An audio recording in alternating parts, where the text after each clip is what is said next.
I mean, you guys can say that. We are live. All right. Dominate your business, dominate your trade, dominate your life. It's been too long.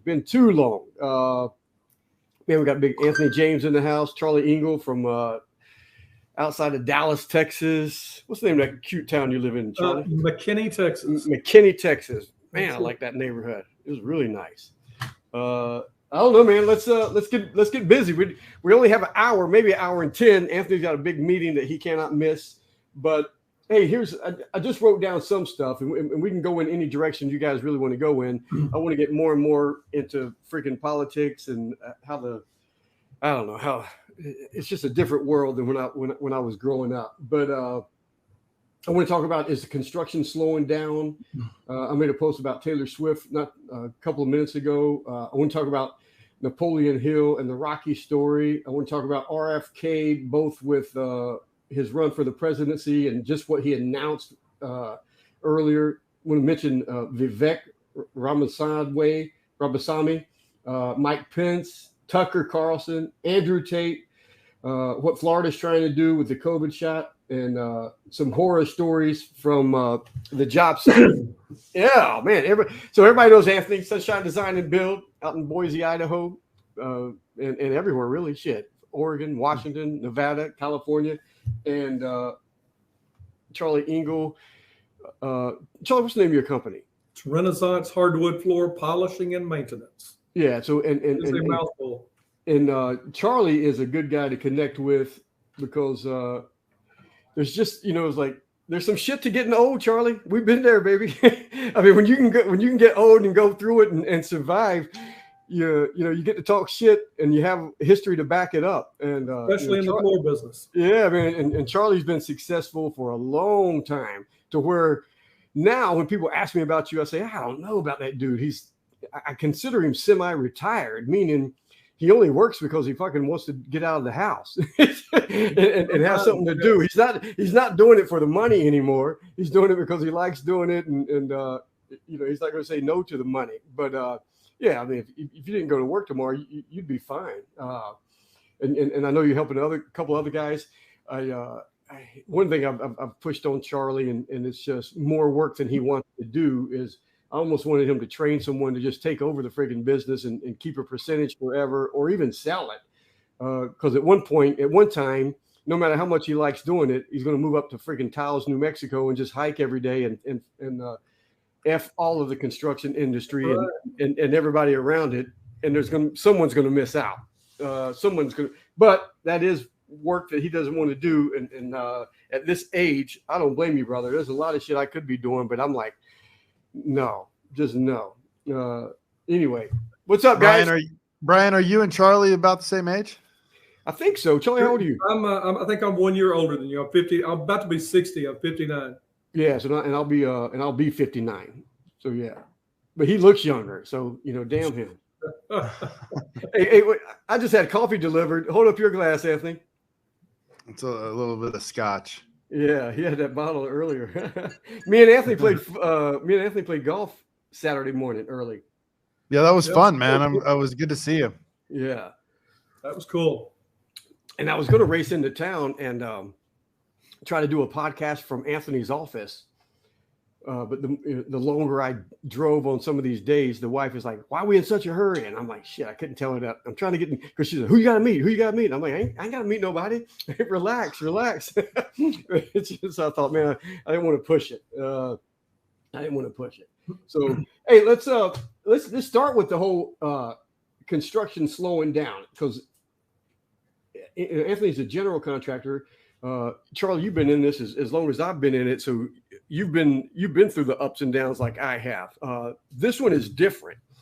I'm not saying that it's slowing down, but I don't think ever I was going back and forth with a buddy of mine that's down in the Louisiana area, but and we were talking about recessions, and I said never. This one is different. I try to look back through my history of the coming into construction during the Carter years, right before Reagan took office, and then the Clintons and all the ups and downs and the 2008 crash and stuff. And this one is different because never in history, I don't think they've ever told men to stay at home and we'll send you money.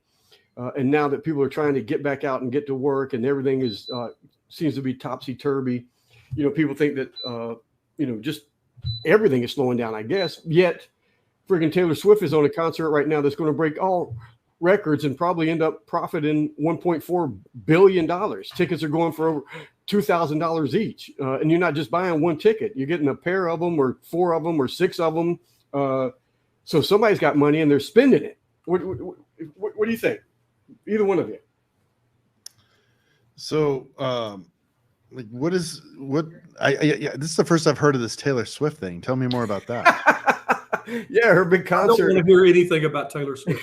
Her world tour right now is projected to do 1.2 or 1.4 billion dollars. Tickets are average ticket is $2,000. Why is she charging so much and feeling like she can get away with that because people are willing to pay it? Yeah, I mean, as a contractor, I'm trying to charge as much as I can and have people pay it. And I got guys, in some of these groups mad that you can't charge that much. And I'm like, well, if they'll pay it, I can charge that much. So I'm telling you, you might not be able to charge that much. And that's the thing, I guess, is she's got a mind control over some of these young girls that is mind boggling. They're screaming and crying and threatening to kill themselves if the parents don't buy the tickets, and the parents are buying the tickets. And like I said, you're not buying one ticket for $2,000 or $4,000. You're buying friggin', 2 tickets or 4 tickets. So, you can go in a group. And I'm sitting there going, shit, what is that? $2,000 minimum. You're looking at $8,000 for a 4-pack, and then whatever. And then the stuff that you're buying there and the t-shirts and everything else. I mean, you're out the door for $10,000. You can, you can almost damn near remodel a bathroom for that. You can definitely get your floors cleaned or refinished or paint a house. So for 10 years. Yeah. So, and my whole thing was this, and it's always been this. If you look at the recession, like, the whole depression during the 20s, people were still buying and selling stuff, houses and building and everything. People are always spending money. As a contractor, I'm telling other contractors is, they're going to hire someone. So there may not be 20 people looking for one contractor. It may be 8 people looking for one contractor. You need to be that contractor that they're hiring. You need to be that one that they're calling to do the floors. You need to be that painter. You need whatever it is. But even during 2008, I've seen a lot of contractors go out of business. Most of them shouldn't have been in business. And that's what I tell this dude earlier on Messenger. I said, it's not bragging when you tell someone, oh man, I'm real busy right now. I'm booked up.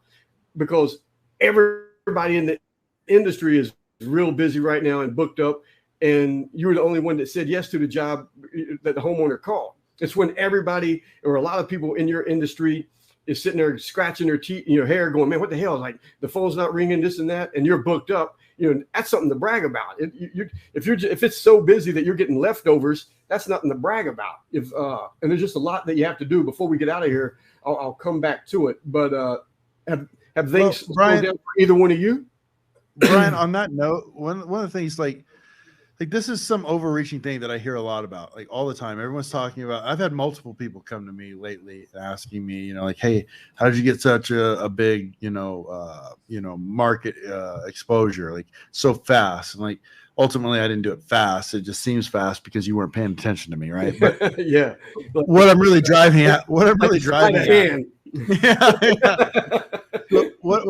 driving at, though, is I've had multiple people, like just in the past 3 weeks, actually mention to me, like, oh, the market's going to take a big turn. And like, that's what it's what everybody's saying. You see it on the news, you see it everywhere. It's like, the sky's going to fall. Everybody be careful. Watch out. The sky's going to fall. And that's what leads me to believe that it's not going to. Yeah. I don't know. That's just me, because it's like you had all these people saying this shit, and I don't know. I'm just not buying it.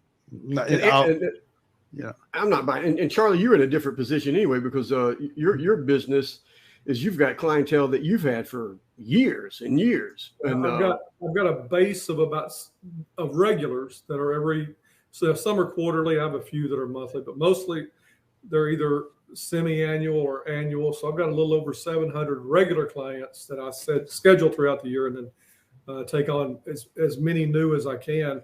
I've started sending some work out to Sean and and Chad, because Yeah. I just can't get around to everybody. And if I take a look at it, it looks like I'm going to have to sweat too much. I'll send it to those guys because it just, I don't want to work. I don't want to have to work too hard. So if it's very involved, they're young and they want to work. I mean, they want to. Yeah. They want to get to eventually where we are. Yeah, and I've seen some of the homes that you work in, though, man. It's a high clientele. It is. Those guys ain't ever going to be broke. Well, remember that neighborhood that's just a block or so from me with all the stone? That's Adriatica.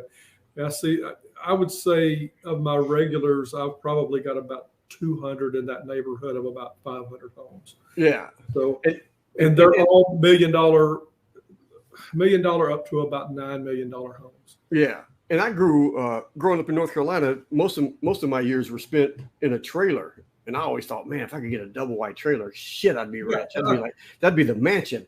My sister lives in a trailer now in Pocatello, Idaho. Most of my relatives and stuff. So I'm not knocking trailers, but you don't want to go. Your business doesn't want to go to the low end trailer parks and start passing out flyers about cleaning and waxing either hardwood floors or even their linoleum because they don't have the money. And like Anthony right now, over these last 3 to 5 years. Like the guy saying, hey man, how'd you get to where you're at like so quickly? Well, one, it wasn't so damn quickly. And would you want to go through the freaking headaches that I went through for the last 3 to 5 years to get here? And most of the time, the answer is no. People talk a big game about what they really, really want out of life, but their actions show what they really want out of life. Right. Well, I will have to say I'll work anywhere, but the folks with the least expensive homes, typically they're all price shoppers, and I give my number up front after they've sent me the initial contact, and so if they go, holy crap, that's more than I can spend, I would rather them find out in that first email, rather than me having to go out and take a look at it. Tell me no now. Don't tell me no when I get to your house. Yeah, if it's about numbers. Yeah, exactly. That pre-qualification game is paramount, man. It is paramount. So anyway, we'll come back to the whole is construction slowing down and the whole marketing. Hey, since we are here, and Charlie, I'll let you go first, and then I got a story or two, and see if Anthony can comes up with one. As a business owner and hiring either subcontractor or even employees. Man, the shit that we got to put up with that people don't understand sometime. And you mentioned like Anthony, what was that alcohol that you were giving to someone? What was it? Remy Martin, King Louis, King Louis the 13th cognac. So and I'm not a big alcohol guy, but I suspect it was more than Mad Dog 2020 or. So this was a very affluent client who the original tag on the job revenue was about 370. And by the time it was all said and done, they added an additional $500,000 to the job. And in addition because of that, and so his whole thing was his whole house. He's the old McCormick Spice House here in Boise. It's French contemporary, right? Yeah. So I was in his basement and he was showing me his speakeasy. Like he's got a whole like nightclub in his basement. Right. And I was like, I said, Dr. Beasley, I said, I'd be remiss if I didn't ask you, like all this fine cognac up here. Why don't you have a bottle of King Louis? And he goes, well, they want $5,000 a bottle for that down at the liquor store. He goes, I suppose if I spend enough money, I'll have to buy you a bottle. I was like, well, I'll tell you what, you spend enough money, I'll buy you a bottle. I'll buy the bottle. So then Charlie seen you post that, and Charlie, so one of Charlie's employees, tell us the story, Charlie. Well, I had a guy that worked for me that at one point he was very wealthy. Family came from a wealthy family, so he knew what Louis was. Yeah. So he fell on hard times. I put him to work just so he could live. And so I would typically drop Murph off and I would go look at jobs and I'd come back and help him finish. So one of my clients that I had done work for this lady's aunt and for maybe 20 years at the time. And we got the job and they met us out there on the weekend. And he said, you guys can have anything you want. But he didn't mean we could drink up all the liquor. So we were out. It was some walnut, Brazilian walnut, that I installed on in a herringbone pattern. So Murph would be out there working, and sometimes I would be there, and then I would have to run off and look at jobs, and I'd go back and help him finish. We get done, and it's time to pay. And I call the guy and say, hey, we're complete. I know you're out of town. Just let me know when you get back. So he does. When he gets back, he calls and he asks me what I know about fine drinking. Ice cold Coors Light, I guess. I said, I don't really drink wine or anything like that. And then he asked me if I ever had heard about the cognac, that Louis stuff. And I said, I have no idea what it is. So he said, well, come out and pick up the check. He said, we'll talk for a little bit and have a few beers. They lived on the lake. Yeah. And so I get out there and he shows me the bottle and where it's supposed to, let's say, this is the bottle. And it was here when we got there. When he showed it to me, it was down to here. Oh, shit. And that Charlie, that bottle itself is actually about $600. It's Waterford Crystal, right? Yeah, the bottle, just the bottle itself. Right. Oh, he told me he said the bottle is worth about $600 by itself. Damn. So, and I think at the time, I want to say it was around $3,800 for the bottle. So I just paid him for the bottle, and I took it. Now I'd made quite a bit of money on the job, but yeah. So Murph, thank goodness, he got paid every other Monday, and I'd gone to see them on Saturday, and I figured out if I owed him anything, and I did not. So I just pulled the bottle out of a bag and said, "Here's your pay." My understanding is that bottle's about $600, and he never said a word. He just looked at me, picked it up, walked out of back then we had a ranch house out in Bottom. So he just picked it up, walked out, and I never heard from him again. Damn. No, I nearly passed out when I realized that there were actually liquors that cost $3,000, $4,000. It was wild. So no, I wanted to choke him, but luckily I continued to do work for them, maintaining the floors for years to come until they had passed away a couple of years ago. Anthony, any stories like that? What's that? In any stories like that? Any horror stories? Not necessarily so much like that. That's pretty bad, man. I mean, the reason why that stuff is so expensive is because it's actual French hillside cognac, which is champagne, and it's aged on average about 60 to 80 years, anywhere from 40 to 100 years. Yeah. So that's why, and then it's in that Waterford crystal bottle. So that's why it's so expensive. But that's just fascinating. You never heard from him again? Huh? You never heard from him again? Well, he had to come out. We had a ranch, and he had a bunch of stuff that he had left out. He didn't have a house big enough anymore to put everything in. So he was storing a lot of his really nice furniture and all out in my barn. So he had to come out with another guy and pick it up. So I made sure to sit out there and make sure that none of my items went with them when they left. But no, he didn't even speak. He just had the guy come to the door and he said, "Hey, we're here. Can you open the gate?" Yeah. Brian and Charlie, I mean, I've got some stories, but nothing that even comes close. I mean, ultimately, I've just had a bunch of idiots work for me in the past. But I can't top that one. I had a homeowner call us once and say, "Hey, think one of your guys, stole a check out of our book and cashed it." And I was like, "Well, no, that ain't gonna happen." And they said, "Well, do you know this name?" And they mentioned the name, and it was sure enough, it was one of the guys that worked for me. And I was like, "God damn, he ain't even smart enough to use someone else's name." And it was like $236 or something stupid, and signed it and cashed it. And I was like, "Hey man, press charges on this guy." And it's like, "No, this is probably 88, 91 or something." And he wouldn't. He just wanted me to be aware of it. And I was like, "Man." But I don't know. Over the years, I've and I'm not saying anything bad. I'm throwing stones at anything, but for a lot of years, probably over the last 30 years, we've hired probably 200 people, 200 guys from like the halfway houses or drug rehab, because both of my brothers were drug addicts and sister's a drug addict, and I'm somewhere in my head I thought I was kind of helping them if I helped someone else, but out of the friggin' 200 or 300 guys that we tried to help, maybe 6 of them over the years really ended up, turning their life around and doing something different, at least during that span of the time that we tried to help them. To where it's maddening, man. It's like as a business owner, the shit that you have to go through to become even like halfway successful, depending on someone's definition of success. Every day there's something. Every freaking day there's something.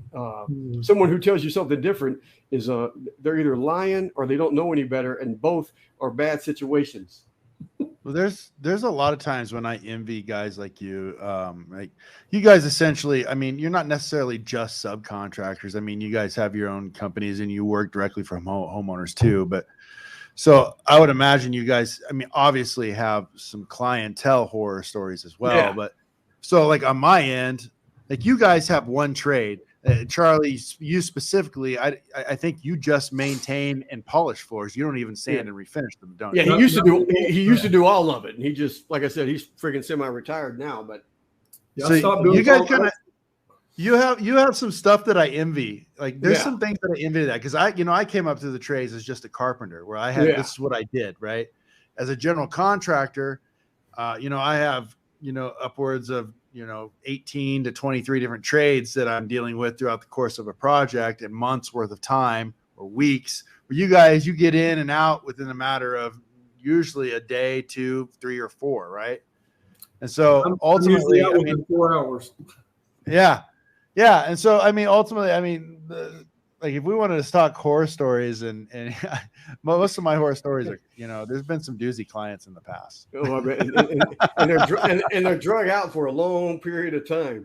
It's like I was talking to a guy today and I was like, so ultimately I was like, one of the questions I ask in that pre-qualification process is, have you ever done anything like this? What's your experience with this type of work, right? Like, have you ever remodeled a home before? Have you ever built a home before? Like, no.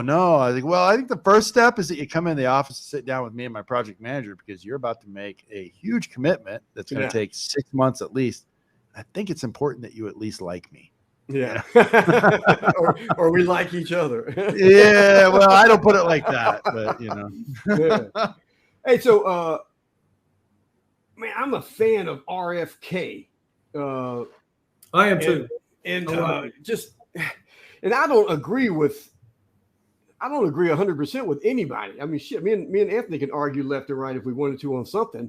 But man, I think I love what he's doing with Big Pharma. I love the book that he wrote, the real Anthony Fauci. Man, all of it. And I think he's got a kind of like an vendetta against I guess I don't know what do you want to the government or the whatever the hell Trump calls them, the not conspiracy guys, because they kind of killed his uncle and his dad. It kind of gets traced back to the CIA, but he says he'll get rid of them and stuff. Him and Vivek. If Vivek would throw one like the CDC into that list, man, I'd vote for him in a heartbeat because he wants to get rid of the FBI, the CIA, the firearms, tobacco guys, FTA. I'm like, man, throw in the CDC and you got a deal. But RFK to I think it was today or yesterday made some kind of crazy not even a prediction. He said, I was kind of reading through it and I'm going to investigate it more. But he's talking about, because the dollar used to be backed by gold. It used to be backed by silver and gold. I learned that when I was in Tombstone going through the silver mining camps. And when they took the dollar off of silver, that's when they stopped mining the silver in Tombstone. It wasn't because they ran out. It just wasn't feasible. It just didn't make profit sense for them to keep digging. But it used to be backed by gold. We took it off of gold in the 70s. So now it's kind of backed by nothing but memories. And RFK is talking about backing the dollar with Bitcoin. And Anthony's a Bitcoin dude. So I don't know. What do you think, Anthony? So there's a couple things about that. Like, first of all, if you talk about mining of actual metal, right? Yeah. So come next spring, like you sent me that link and I haven't actually seen that yet. So, but what it looked like it was saying was that they're going to back the dollar with the Bitcoin and then stop taxing the Bitcoin. Is that what that said? Yeah. That's what. And so ultimately, kind of going into that, like every 4-year cycle, the Bitcoin goes through a halving, right? And that's what it's called. And so what it is there's in the blockchain, like there's X amount of transactions that happen on this block. And mining of Bitcoin or any other coin really ultimately is confirming X amount of transactions. And once you confirm X amount of transactions, you have mined that block. And your reward for that, when Bitcoin first came around, was 50 Bitcoin. Then 4 years later, it went to 25. Then it went to 12.5. So right now we're at 6.25. It's going down to 3 1/8 Bitcoin, right? So every halving, like next spring, we're going through a halving, and the reward for mining a block of Bitcoin is only going to be 3 1/8 Bitcoin. And Bitcoin is going to have to, that's the deflationary nature of it, right? And so Bitcoin is going to have to make some serious movement in its price in order to make mining of it viable, right? But that being said, it's an interesting thing because there's this whole like mystique and mystery surrounding Bitcoin of like it was created by this pseudonym or this mystery character by the name of Satoshi Nakamoto, right? Or Satoshi Nakamoto. And everybody always speculates on who Satoshi is. Is it one person? Is it a group of people? It's even been speculated that Satoshi Nakamoto is the CIA, right? But you were saying, it's like, hey, they killed JFK back in the day for trying to break this thing up and bring these things back into play monetarily. And it's an interesting thing because just in the research I've done, it's a fun fantasy or a fun theory to think about, like, well, what if they are actually Satoshi Nakamoto, right? And it's all there. It's like they've created Bitcoin in order to, like, they've planned this out for a long time, because actually tomorrow FedNow goes live, and FedNow is essentially. And I had never heard of FedNow until you sent me the link and I started reading on it, and that was even crazy. Yeah, I mean, this cashless society that everybody, is freaking out about, it's coming. Yeah, I told the wife. Yeah, I told the wife that digital currency. I mean, I don't know how soon it's going to be here, but there's no stopping it, and that probably scares me more than anything. And I was talking to another guy. I was like, shit. I was like, are we going to have some kind of underground currency to where a group of us pay each other with something else? And I'm like, well, fuck, man, that's what Bitcoin was supposed to be. Keep it out of the government's hand, and let's just exchange money back and forth, or exchange whatever the hell we're exchanging back and forth, so that the government, doesn't have its hands in it. And I don't mean for taxes. I'm just saying it's like for the control. I mean, that's the whole idea of interest rate. I mean, they're charging interest on nothing. I mean, whether they're printing money and charging you interest of it, and now they really don't even have to print it. Well, it's already digital. It's all on the computer. You got a couple of $1 million in the bank. You can't go down there and they're going to fill up your backpack with millions of dollars. It's all, where do you want me to wire it to? Where do you want, what's your, your code, your account number? What's your wiring transaction number? It's all friggin' already, it's almost already digital just because of that. When they create zeros in the bank, when you put $100 in the bank, they create $90 more based on their ledger, right? Yeah. And so when just to lend out, and so them lending it out at interest, that interest essentially is the money printer. Yeah. Right? They don't have to just turn on the money printer at some Fort Knox over, and yeah, it's like, I mean, they do, but there's multiple ways of printing that money. And the one thing about Bitcoin is you can't just print Bitcoin. You can't just create more Bitcoin. There's only so much Bitcoin. And the only way to gain more of it is to mine it or buy it. And I mean, ultimately, it is a scary prospect, right? It's scary, but at the same time, there's a huge opportunity in what's coming.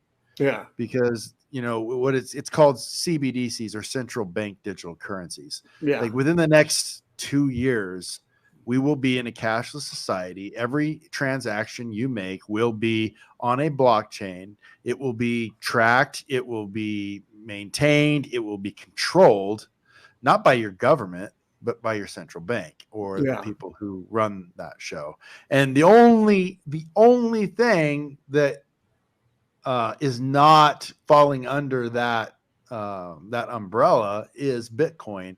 And ultimately, so when that happens, all like just recently, even XRP or Ripple Labs cryptocurrency just won, their lawsuit. SEC lawsuit. So if you think about that, XRP is the only cryptocurrency on the market that has some sort of regulatory clarity, right? Yeah. The only other thing besides it is Bitcoin, and Bitcoin has already been deemed by the SEC as a commodity, not a currency. Right? Hey, Charlie, how do you feel about Elon Musk? Well, I like Elon. What about you, Anthony? My feelings on him? Yeah. I think he is. I think ultimately, we're seeing history repeat itself. I think he is the Henry Ford of exactly. The 21st century. I've read two different biographies on him, and I like him a lot. I think he's trying to turn Twitter into an everything app, meaning it. He will. I believe he will eventually have his own digital currency, and everything will flow through Twitter and pay and I believe that because he's still got a thorn under his saddle about PayPal. He never wanted to lose PayPal, and that still pisses him off. I bet he wakes up at night yelling about it. Really? I thought he sold it willingly. No, hell no. They fucking stole it from him when he went to Hawaii on a freaking honeymoon.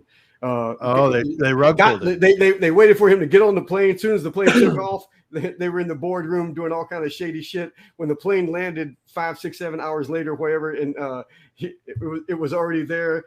He turned right back around and flew back. By then it was too friggin' late, and he was pissed. He got a shitload of money for it, but he was pissed. He never wanted PayPal to be what it is. He wanted, because when he was in college, he worked for a couple of banks, and even says, he goes, "Man, I'm in the banks going, they're doing this all wrong. We could do this, we could do this, we do this, we do this." And he started PayPal and got into PayPal with another guy, hoping PayPal was going to be that digital bank, and he was going to do everything with PayPal, bank wise, that he knew was better as a kid. But then they ripped the rug out from underneath him. That pissed him off. He went on and started investing in Tesla. And there's been speculation that even Elon Musk is Satoshi Nakamoto because of what you're talking about. Yeah. I mean, it's like, but as he moves and I hate liking him that much, of fear of, you put too much hope in somebody, they end up letting you down. But again, it's like I said earlier, it's like, I'm not going to agree 100% with anybody. I guess you kind of take the good with the bad and hope the bad ain't too bad. And when the bad is too bad is when you kind of move away from him, I guess. He's such a visionary that it's amazing. Yeah. And his whole thing on free speech, kind of reminded me. I used to, like, when I was a kid, when I started hardwood flooring and stuff way before I was 21, but I had a fake ID and we'd go to the bar. I'd go to the bar with these guys they didn't have money, but construction guys kind of make money, right? We get paid cash a lot of times, or when we do get paid, and we have no idea, I guess, how to spend it. I mean, these guys would spend it like there's no tomorrow, and then by the end of the week they'd be crying they're broke and stuff, but they'd be at the freaking happy hour every day. And one guy used to always, after about 4 or 5 drinks, be talking shit like, "I'll buy this bar and bulldozer it down and turn it into a parking lot," and just stupid shit when he's drunk. And Elon with Twitter is like, "What? You can't tell me I can't post that. I'll buy this damn thing and fire everyone there." And he did. And I'm like, that's what we all want to do. Yes, he I love that interview. Kitchen sink, man. I love that interview he did with that reporter or that guy from whatever it was, but he was just calling him out. He was like, "No, dude, that's bullshit. Like, where are you getting your facts from?" It's more racist content on Twitter now. He goes, "Really? Where?" Well, that's what it's like. No. You don't just say that. Tell me where it is. Like, and just called him completely out. Man, that was great. I thought he was going to reach across and slap and slap him. So I don't know. To see what happens with RFK. I think another buddy of mine said, "Shit, if this was the 60s, they would have already shot him." But I guess you just can't kill people as easy as you used to and get away with it. But I don't know. I like, I like what he says. I like where he's going. I don't know. This time next year is going to be a real weird time in the United States political arena. Just all of it, because I still don't think Biden's going to end up running. They're releasing more and more dirt on him, whoever the hell they are, and to where I think they're going to make him, step down politely. Who knows? I don't think they're going to let him run. What do you think? I think it's going to be fascinating. We live in a powder keg of a nation, man. I'm just like, who's got the match? I hope that Manchin and Huntsman jump in. Yeah. What is it? The No Name group? I can't remember who they're. Oh yeah, there is a group like that. The No Name group. No labels. Yeah. No labels. That's what it was. Yeah. I just heard that name. The No Label guys. Manchin's a great guy. I'm conservative, so I have trouble sometimes with how far the other side can go. But Manchin's always sort of been a very stable person. Yeah. And that's like RFK. When they talk to him about his gun policy, he's not a gun guy, but he says, all right, before we start taking guns out of people's hands and talking about all these mass shootings, let's look at the pharmaceutical products these kids were on. And then everybody's like, oh, like they back away from that. And he starts naming off these drugs and what the drugs do to you. And no one can debate him on it or call him out on it, because I guess it's pretty much all true. I like Vivek. Anthony, have you seen him? Yep. Who is it? Vivek. I'm not familiar. Ramaswamy or whatever his name is. Yeah, he's probably one of the smartest out of everybody that's running. Not probably. I think hands down, he's up there with freaking Elon. Right. I mean, man, I don't know where he's going to end up, but he's going to do something. I don't know if he's ready for presidency right now. Meaning, I don't know if the United States is ready for him, but he'll talk to anybody, anywhere, anytime, and stand his ground. He has true conviction. This is what he believes, and if it hurts your feelings, he may apologize a little bit for it, but he explains why he feels that way. His parents are from India. They come over here. I mean, he's made business wise, he's a billionaire, and kind of like Patrick David Bett is, he's running this freaking multi $100 million company and starts, sharing his opinions on things, mostly the whole woke and the transgender and other things. And they're like, whoa, as a CEO, you can't talk like that. And he's like, hey, then I'm out, and because I'm going to, state my opinion. And he's young. He's like, I don't even think he's 40 yet, but he's so well-spoken. That's born in 1985. Yeah. He has got a bachelor's in biology from Harvard College. Yeah. Earned a JD from Yale Law School. Founded the biopharmaceutical company Roviot Sciences.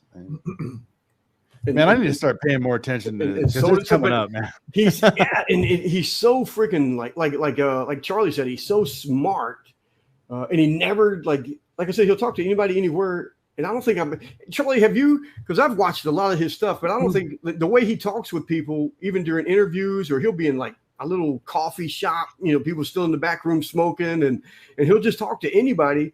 And the way he talks to them, I don't think it's ever come across that he's kind of putting them down, no matter what he says. He always ends up saying it in a respectful way. He's very even keeled, and it's just the way he comes across to people. And even the people that are disagreeing with him and arguing with him, he doesn't get pissed off like a lot of these guys do. Yeah. They just take umbrage at the fact that somebody's questioning them. He doesn't care. He will listen to their point of view. Then he'll come out with his, and then why his is actually better. And by the time it's done, most of the time he has everybody believing in him. For the most part. It is, man. It was like any of it, like the racism and the other stuff. I've seen him in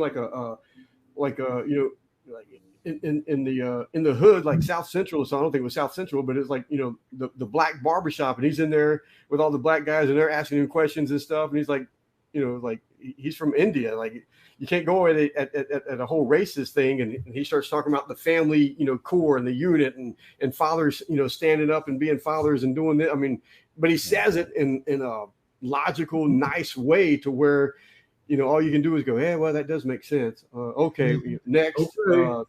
Well, when you're making cogent statements, and even if you're not debating, you're just making statements that are completely cogent and coherent, and they make sense. It's like man, you really have to try to, you have to try to be committed to misunderstanding. Yeah. Well, that's the problem for a lot of people. He backs it up with facts, and nobody likes that. It is, and that no, we don't care about your facts. We only care about our feelings. Right. So, hey, did you watch any of? There were two big events that went on this weekend. One was in the Midwest somewhere. By what's his name? He has the talk show in Texas. I can't even think of his damn name. He's the biggest talk show host on Fox at one time. Tucker? No, Tucker was the interview. Carlson? Yeah.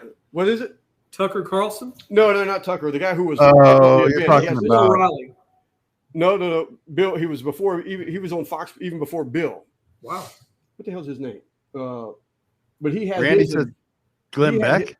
Glenn Beck. Yeah. So Glenn Beck had his event, and everybody showed up, and Tucker was there, kind of interviewing everybody.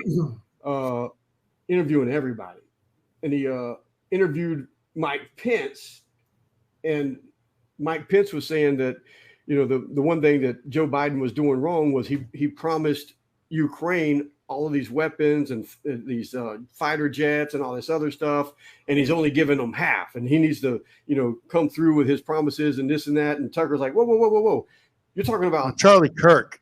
Well, Charlie Kirk had his the day after. And Charlie Kirk is amazing. Yeah, Charlie Kirk is amazing. He's another guy. I don't even think he's freaking 30 yet. And just crazy smart. It's crazy. But his was the day after Glenn Beck's. And Tucker was there and speaking, but not as he wasn't doing all the interviews. And so and Tucker had told Pence, he goes, man, you're worried about a country that most people can't even find on a map. And yet every country or every city in the United States over the last 3 years are worse off now than they were, and this and that, and you're worried about is Ukraine getting their fighter jets and all these cities and people in these cities are, like their life is going downhill, is this, and with a straight face he said, well, that's not my concern. My concern is, and Tucker's like, whoa, what do you say? And it's like everybody says, it shot himself in the foot. That's the end of his running for president, but I don't know if he was really running anyway. I don't even know what he's doing there. He'd be better off running for a Democrat, the way most of the Republicans, view him. But Tucker was interviewing all of these guys, and now he's raising money because he supposedly wants to start his own media outlet. And I don't, and tie it to Twitter somehow. So I don't know how that's going to end up. But I've never watched any of the Tucker shows. I've seen like highlights here and there. I was never a Tucker fan until Tucker got fired, and I was like, I thought Tucker was number one. How the hell did he fire number one? And then I started researching him and watching some of his stuff. He does come across a little condescending. He definitely doesn't come across like Vivek does, because he'll say some shit that's kind of true, but he'll say it in a condescending way, and I don't care. I mean, nobody's hurting my feelings either way. It's like, I'm not giving anybody that permission. Yeah, he is. That's his stick, man. He's very sarcastic, and sometimes it's hard to tell. Like, I guess, like, I've never, because I started posting some stuff, and everybody's like, "Oh my God, you're a Tucker," and I'm like, I don't even know the dude. I only watch him now because he got fired, and I'm trying to figure out why he got fired and all this other stuff. But when I started listening to the stuff, then I went back and watched some of the other stuff. But most of the stuff is like common sense stuff. And he comes to it as approaches it in a common sense way, but he does it comes across kind of condescending. Well, didn't he get fired over his reporting of January 6th? Man, I think that has something to do with it. Yeah. Yeah, they won't say.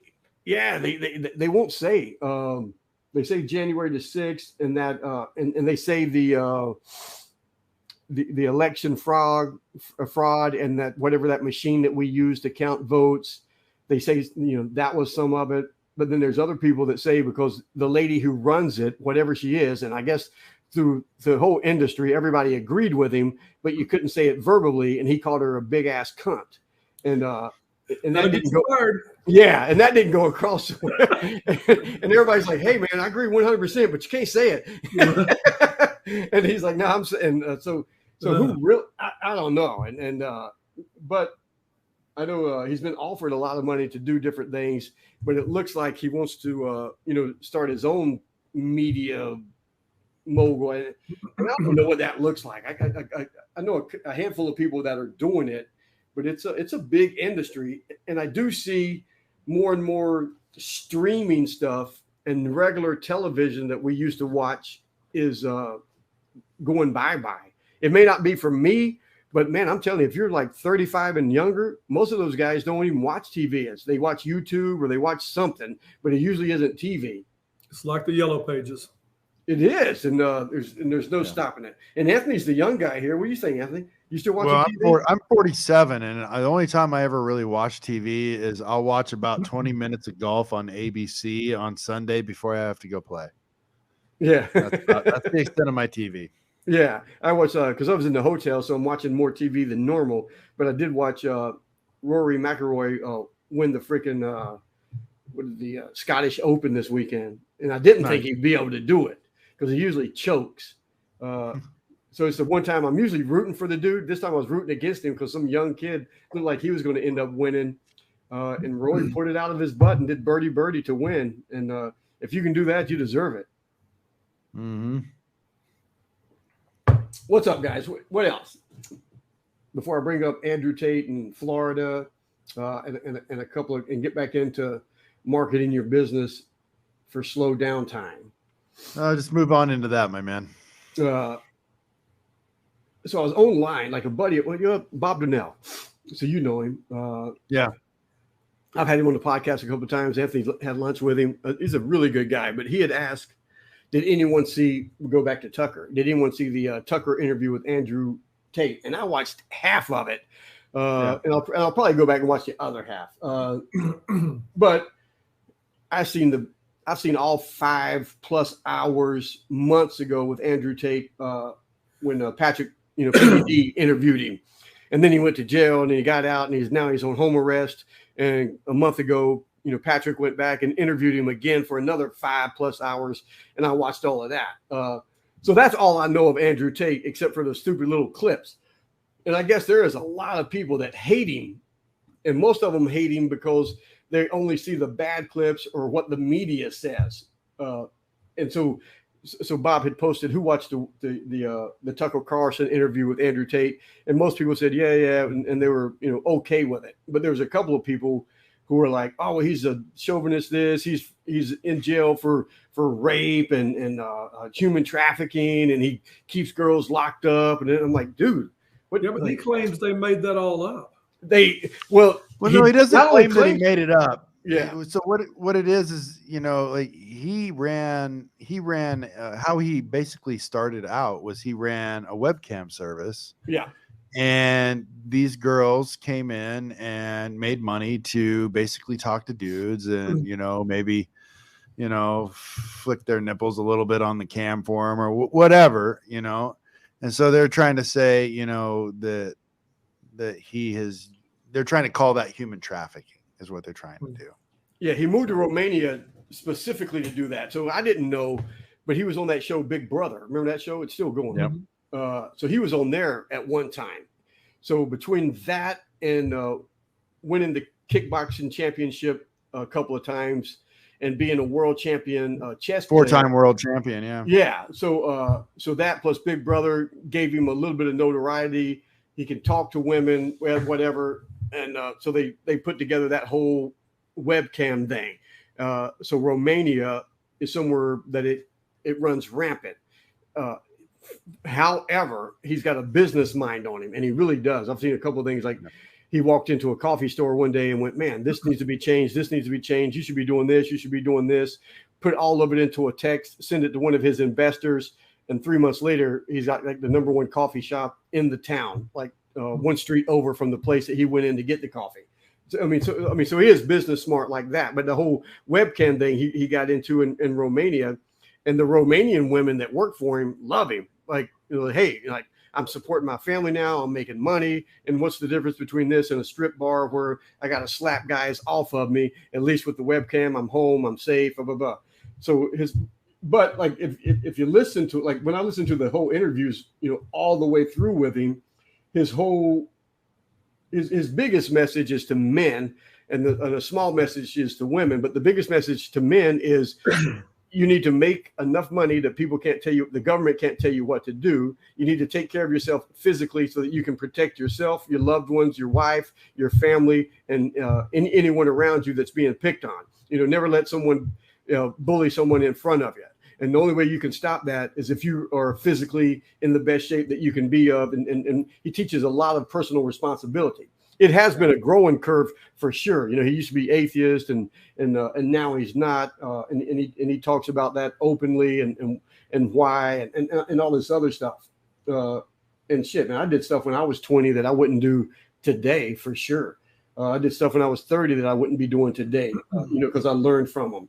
But it's this internet world of little 2-minute clips, and if the media wants to degrade you and make you look bad, they can take bits and pieces of things that you've said and make you look any way that they want to make you look. And I beg people is to, like, man, do your own research and learn about people before you start casting stones, I guess.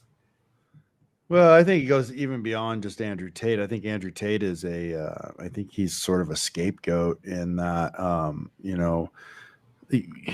you could take one video clip of Andrew Tate saying, like, hey, men, women, this is women's role in the world, and this is a man's role in the world. And he could be making a very clear statement about how the world works in a very objective way without being, misogynistic or anything. And then, you take a clip of him talking about how, basically what I'm getting at is people will, like, you can show people black and you can show people white, right? And you can literally sit here and say, okay, black, black, black, black, black, black. Is there anything about black that you don't understand? Cool, great. Hey, just want to make sure to reiterate, we discussed black, right? Cool, black, great. Sign right here. It says black, great. And the very next day, that person's going, you said white. Yeah. And it's just, and ultimately what it is, that's just human nature in general. And realistically, the internet has provided us, like, nothing is truly new under the sun, right? The only thing that's new under the sun is that the bullshit travels faster across the internet. Right? Yeah.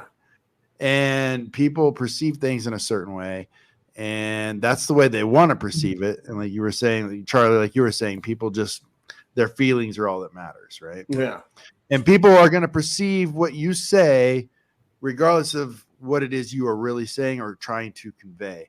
Because at the end of the day, most people, when you're talking to them, and this has been a big thing for me in my professional realm, like realizing that people are not listening to you with the intention of understanding you. They're simply waiting for you to shut the fuck up so they can speak. Yeah, right? Respond. Absolutely. Yeah. And I think that, like I mentioned earlier with that Mike Pence and him saying, and Tucker talking about, all the different cities in America and how people are hurting and stuff. And he goes, well, that's not my concern. I honestly think he wasn't paying any attention to what Tucker was saying. He was just waiting for Tucker to shut up so he could go into his spiel on, well, that's not my concern. This is because it was like he's robotic and he wasn't even listening to what Tucker was saying. And I don't know, it's like and by no means am I comparing myself to the great Andrew Tate, but in some of these Facebook groups, I'm the world's most hated man. And it's because I come across as a dick, and I'm your little buddy. I'm proud of. And I don't care. I'm like, dude, I honestly want you to succeed. I'm done. Yeah. I'm out of it. It's like, look, man, learn from all the mistakes that I've made, so you don't have to go through it. And I guess, like Tucker, I do say it in a sarcastic, condescending way. But some of the damn questions are just so stupid you can't help but answer that way. Man, everybody wants to put on that front, like they want to do better in their lives, like they want to take this to the next level, or they want to improve on that, or they want to succeed here, or they want this and they want that in their lives. But you know what the fact of the matter is, man, and I've seen this more so in the past few years of my life. Maybe it's probably always been this way, but maybe I've just been more perceptive to it. It's like you throw a little bit of adversity at most people and they will crumble. They'll crumble, right? And they want to be able to rationalize that, right? They want to be able to rationalize their purchase with their emotions, right? Well, they want it all, but they don't want to work for it all. They don't want to have to go through the process of learning. And, so last thing before I talk on the whole construction and marketing, but Florida, and I don't know if they'll pull it off, but and this came up because I got a couple of contractors in Melbourne, Florida, and I've got a chiropractor who just opened his second location that I help them, do their business stuff. But I guess some of the legislator guys down there, they're all putting this bill together to make it illegal to give COVID shots to anyone in the state of Florida, saying that it's a bioweapon and some other stuff. And I'm watching to see where that goes real careful, and mainly because like I said, I'm a little bit more than 3/4 of the way through this book, The Real Anthony Fauci. And it's like a 12, 13-hour friggin' book. And then I want to start it over again because there's so much information in it. It's mind-boggling. So I'm interested to see where that goes. Man, I love the fact that you pay attention to all this stuff, Brian, because every time I talk to you, I'm Googling shit, And I never was up until COVID. When they told men to stay home and don't go out and support your families, it was a big wake up call. Man, it kicked me in the nuts. And I was like, what the hell is, and I think that pissed me off. But what pissed me off even more was men listen to him.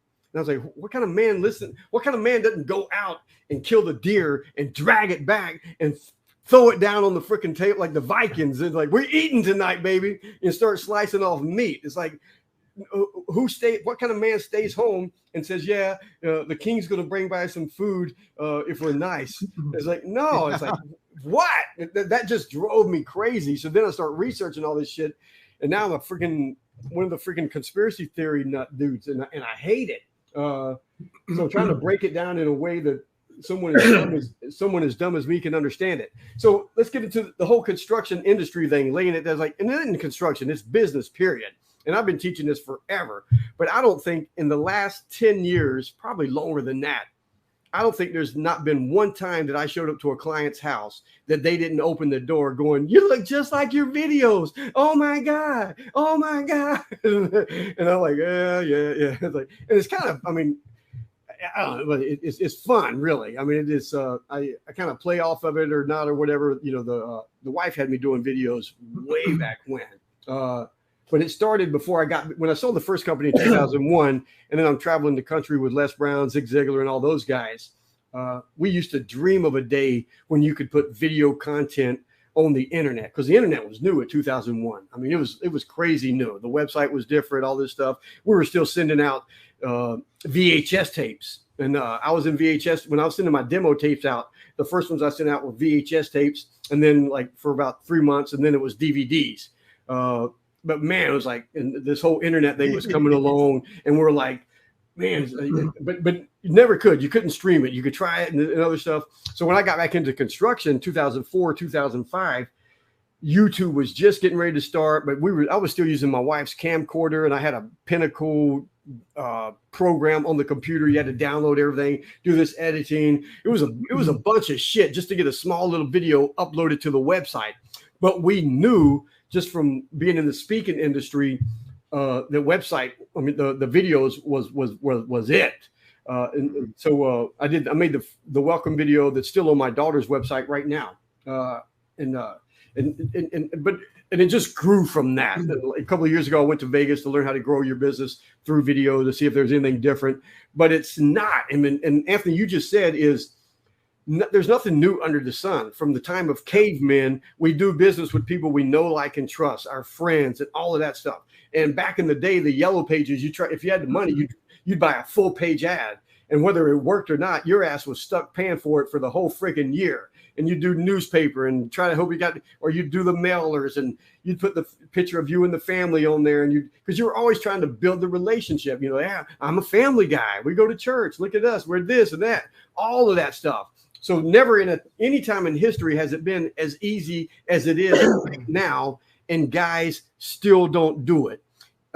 Charlie doesn't do the videos, but when I talked about Google, he's like, what's Google? And man, he did everything I said. He was like, he'd keep me up. My phone would be ringing in the middle. Like, my wife's like, who the hell's texting you right now? I was like, I don't know, some dude in Texas. But if I said do something, man, he was on it. And it's worked, right, Charlie? Oh, Google I've never been so amazed. If I'd had something like that, or if I talked to you or met you and had been told all this 10 years ago, I'd have a house in Taos and a house in Boynton Beach, Florida, chilling. It instantly tripled. I say instantly. Yeah. It was a slow roll. I mean, you had me, once I started doing everything you said, I think I was number like 288 in the area. If you Googled hardwood floor maintenance. Yeah. Within about 2 months, you had me in the top, I believe it was 15. Another month, I was in the top 5. And then within a couple of weeks after that, I was number 1. I've been number 1. If you search it in the McKinney-Frisco area, the cleaning or polishing, I'm the first one that shows up. But I'm still doing everything you said with Google. But I also took that and I put it on Bing and on Yelp. Yeah. And those were a little slower, but it moved. Now I haven't got to number 1, but I'm consistently in the top 6 or 7 when somebody searches one of those sites. Yeah. So what you say about Google will also work with these other sites. It doesn't work, I don't think, as well or as fast. So you're actually having luck with Yelp? Tell us a little bit more about that. That's what Brian told me to do with the it's the same thing with Google. You're just doing it with Yelp? All I'm doing is posting the photos, which he had me geotag photos. Yeah. So I do the geotagging, and I'll post. Now Yelp, I'm doing it in the morning, and then in the evening, I'll post one picture. And so again, morning. What's up, Stephen? So anyway, I try to do it twice a day. With Google, I do it once a day. Yeah. Do the same thing with Bing once a day, and I'm still not at the top in Bing, but I pull up as the I think number 6, 7 there as well. But anyway, it's the same thing. But for the only problem with Yelp is they want to drive you absolutely insane with emails and phone calls to get into their advertising. And now they finally have figured out I won't respond to them. So their messages now say, we understand because it's in the notes that you do 0 paid advertising. And, Brian had told me I could have done a lot better had I done the Google AdWords and all. But I never really had to, and I have to sometimes turn down work. I have so many calls. Yeah. Or calls, or not just calls, but notifications. Usually they'll find me on Google, go to the website, they'll send me whatever their questions are, and I can't help them all because some of them don't. They'll see that I'm doing the cleaning and polishing. They see the before and afters, and they think I'm refinishing some of those floors. It's like, no, I'm just cleaning them. And they'll send me photos of their floors and their summer. And you're not trying to grow your business. I mean, you're trying to get out of it, and you're not doing the videos and the website and stuff the way someone should that's growing their business. Anthony jumped on the video stuff as soon as I mentioned it and hasn't slowed down. Well, like I told you, I've got a face for radio, not a face for TV. So, That's BS.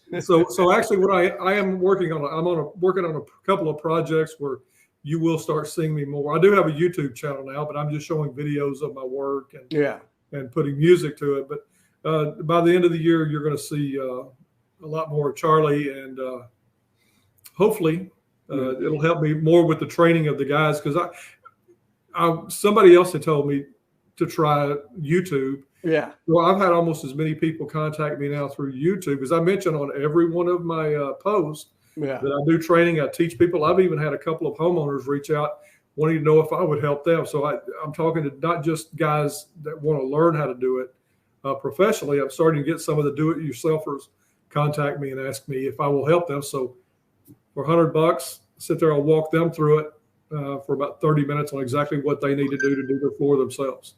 So, hey, Anthony, I don't know about now, but I know in the beginning, the videos really propelled you in the Boise area. Do they still help? Yeah, no, absolutely. And I think kind of going back to your recession talk that you were talking about earlier, what Charlie's talking about is essentially it's marketing, but it's also branding, and it's more importantly setting yourself up as the expert in your field, because most people, they don't stay on top of that because they're too busy working on the trade itself. But I think ultimately, what you're talking about, Charlie and Brian, what you're talking about ultimately is that's Anthony's book, Charlie. I'm trying to remodeling secrets. I had this guy in California help me out with that. He kicked my ass for about 3 years before I finally did that. I love this book, man. Well, he's told me to do the same thing with the maintenance. Yeah, all of it, man. I tell guys I'm like, look, man, I ain't making this shit up. It's stuff that I did that worked and still works. But go ahead, Anthony, because you're doing the videos, you kind of dominate now. Ultimately, at the end of the day, man, like in 2008 or in 2008, people didn't stop spending money. They just got more picky about who they spent their money with. That's it, 100%. They got more picky about who they're hiring.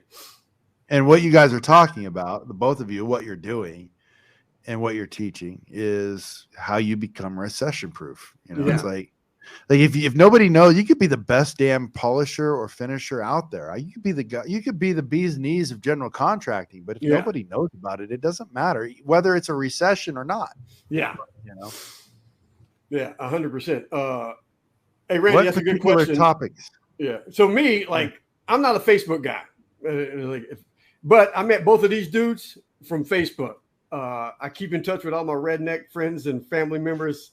I got friends all over the freaking place. Cheers. And I keep in touch with them through Facebook. But I don't like business from Facebook. It takes about 25 to 35 leads from Facebook to equal one Google Ads lead. But I like Facebook because anybody that works for us can log on, and I tell the guys I like to have 3 videos a day. You show up in the morning. The camera is facing you. Hey, happy homeowners, here we are, blah, blah, blah. Today we're going to be doing this, boom, boom, boom. I'm over here. You explain it, you sit, and they're always seeing you. You say, I'm going to turn the camera around and show you what we got going on today. And you walk them through the house and you say, this is what we're going to be working on today. Putting this sink in, we're doing these cabinets, we're doing this, that, boom, boom. It's 2-minute, 3-minute, 4-minute video. Lunchtime, bam. Everybody sitting around having a burrito, right back at you. Camera's on you, facing you. Hey, happy homeowners, lunchtime over here. Remember this morning we were going to do this. Let me walk you inside and show you how much we got done. You're going to be amazed. Or we ran into this problem. Let me tell you how we fixed it. Boom, boom, boom, boom, boom. And I don't care about Facebook, but that's 3 videos you did, Facebook Lives. They all get downloaded, uploaded to YouTube with hashtags and taglines.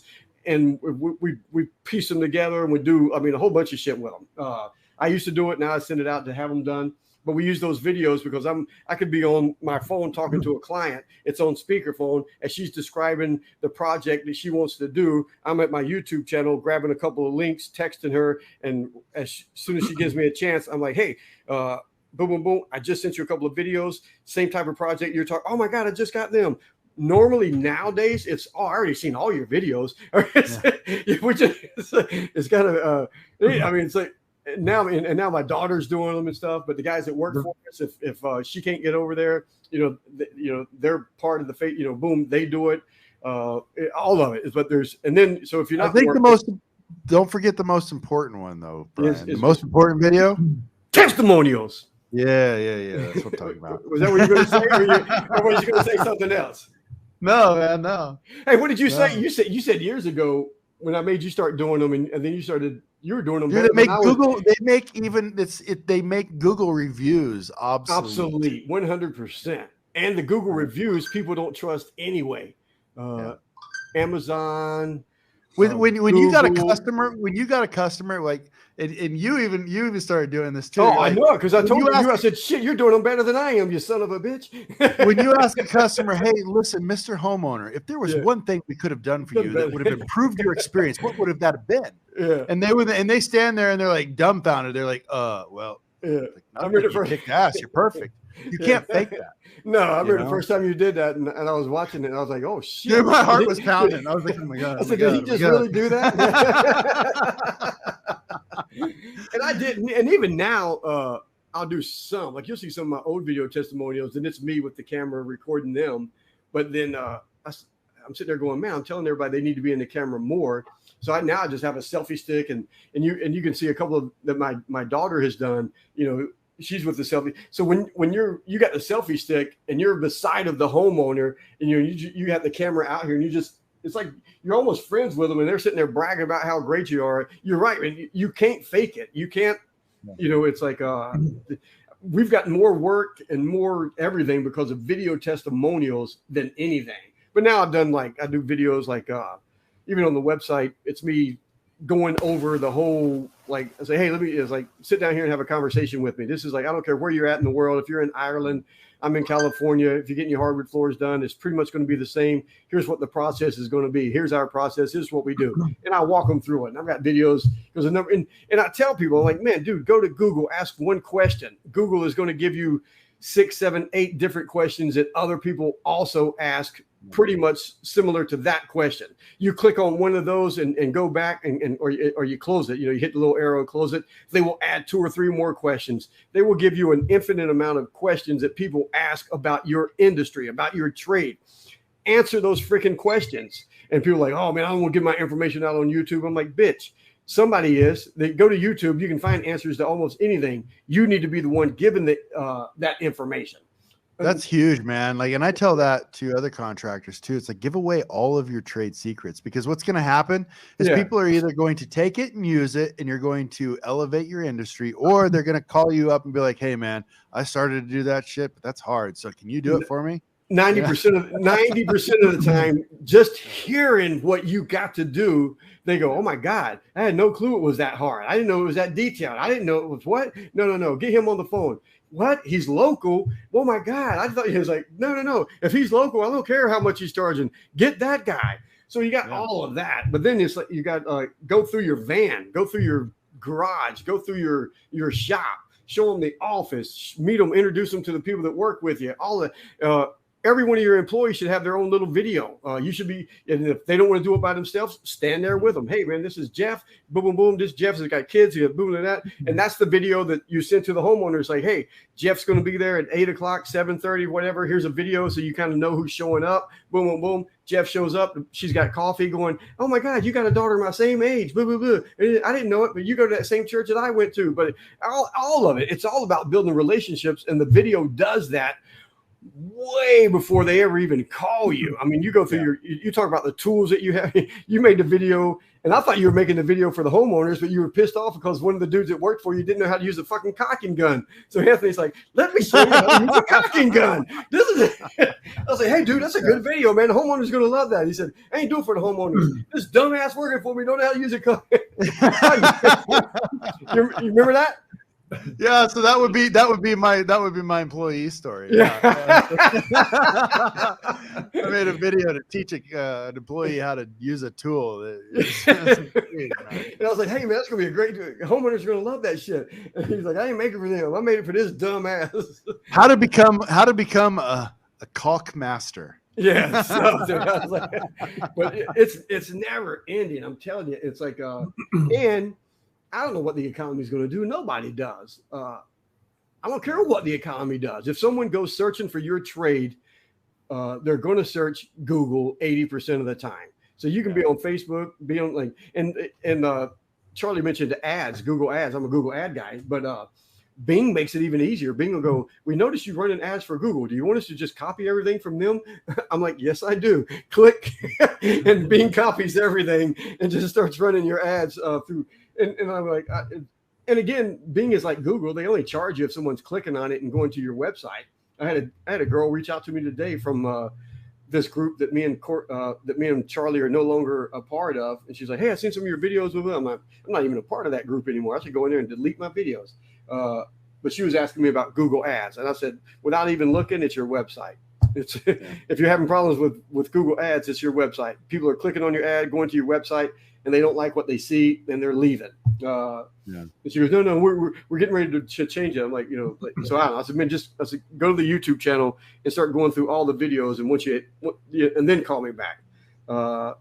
Because I really, go ahead. I really like some of Charlie's videos because it looks like he just basically sets the phone on the floor and just starts buffing. Yeah, and it's kind of almost like ASMR. Like you just kind of get hypnotized by it. I'm glad you brought that up. The fourth person that said that about ASMR, they just like, a couple of people have asked me to stop putting music to some so they can hear the sound of the machine. So that's one of the last ones that I did. Good, man. Cheers. and what Charlie didn't used to do you used to do all these pictures or even post like the mascot, and it would be like the homeowner's pets. What I would do is the dogs. Well, it's their pets, but their pets. I call them my helper of the day. And the homeowners love that stuff, man. You want to get your name and your business spread, because I do it in my Renaissance Facebook page. Yeah. Well, I share it there.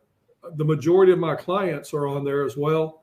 So they share it to their friends and family, and then they'll share it if the dog looks, if they think the dog picture's cute enough.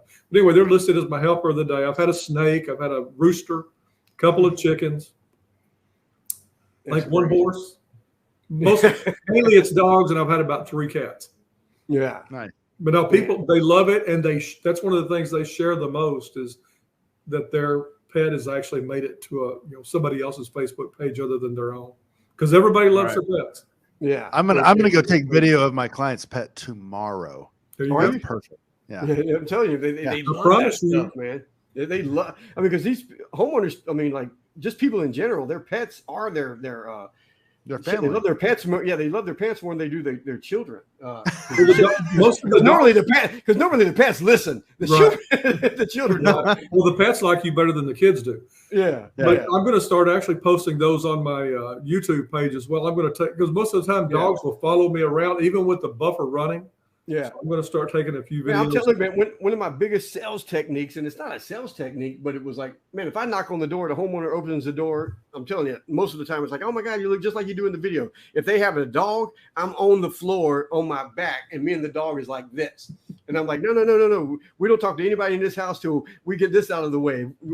And they love that crap. And I love the dogs too, but it's like, because it's better to ask for forgiveness than for permission. I'm telling you, all over. And I've got my labs, so they usually smell in my labs and stuff. But it's good. One last question, and we're out of here. What does Randy say? I just answered that shit. Do you all ask for permission to video in people's houses or forgiveness? That's what you just answered. It's better to ask for forgiveness. No, I've never even heard it mentioned about. And you know what I do when I'm pitching it to them, I tell them straight out. So listen, here's the deal. Here's what's going to happen. It's going to be great. It's going to be magnificent. And when it's done, you're going to love it. And when we knock this out of the park for you, you're going to be the next 5-star famous rock star on the website giving me a testimonial. And I think that's the part of it is like, I don't know, man. If you go to our Hardwood Floor YouTube channel, I don't know, we probably got 600-700 videos on there. And for us to show up and not make a video with probably throw up a red flag to a homeowner. What, my house ain't good enough? Or even now, if we're not asking for video testimonials, like what? Ain't we going to do any video testimonials and stuff? And like when we're there doing that Facebook video early in the morning, I'm hoping that they're there because that's when the homeowner is already used. I'm like, hey, Anthony, good morning, man. I'm showing everybody on the internet right now in this beautiful house and what we're doing for you right now. And they're like, hey, I'm like, get over here, man. It's like sometimes they're like, the 3 or 4 times when I've had the wife say she's shy and don't want to be in the video, and I'll screen over going, well, just at least say hi to them. Well, hello, and then they go off to where you can't. They almost don't want to stop talking. I'm like, hey, what happened to the? I'm too shy. I don't want to be on the camera thing right now. But yeah, I've never asked for anything. It's just I just push record and we get going. I'm not showing the address so people can show up and rob the house. I have a clause in my contract that allows me to do it at any time. So if you just happen to be there, oops. Yeah. And it's funny you say that because in the speaking industry, the contracts that I used to have way back when, whether I was working for Blue Cross Blue Shield or Ford or even NASA, it's like at the end of the presentation, if you're satisfied with everything, and we for people, boom, you'll do a video testimonial and refer 3 clients that we can reach out to. And that was, and sometimes they would, sometimes they wouldn't, but it was talked about way before we even showed up. And even now doing, the construction stuff is like, hey, I got to get you on camera. Got to get you on camera. Oh yeah. Oh yeah. All right, guys, we're out of here. We could go on forever. Anthony's got a big client he's getting ready to meet with in a whole different industry. Good luck with that. Let me know how that goes. Charlie, Absolutely, appreciate you being here, brother. Charlie, it was good to hang out with you, man. Thank you, brother. I need an autograph. Always a pleasure. Thanks for having me on, man. Yeah, I would love to have an autographed book, Anthony.